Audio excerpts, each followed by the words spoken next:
Welcome.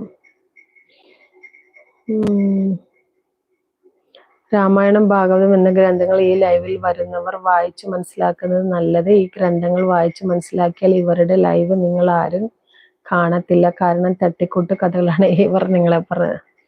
നല്ല ആളാ, നല്ല നല്ല ഉപദേശം. എന്തെങ്കിലും പറയണ്ടേ അല്ലേ?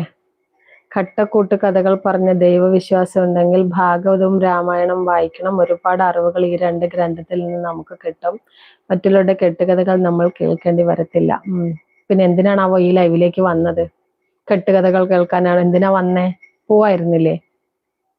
രാമായണം ഭാഗവതം ഗ്രന്ഥങ്ങൾ വായിച്ച് മനസ്സിലാക്കിയ ഒരുപാട് ആൾക്കാരുണ്ട്. നിങ്ങളുടെയൊക്കെ വീടിനടുത്ത് ഉള്ളവരുണ്ട്. അവരുടെ കാര്യങ്ങൾ തിരക്കിയാൽ നിങ്ങൾക്ക് നല്ല രീതിയിൽ കാര്യങ്ങൾ മനസ്സിലാകും. ഇവരെ പോലെയുള്ള എന്തോ പറയാൻ വന്നു, ഇവരെ പോലെ എന്തോ നോക്കി.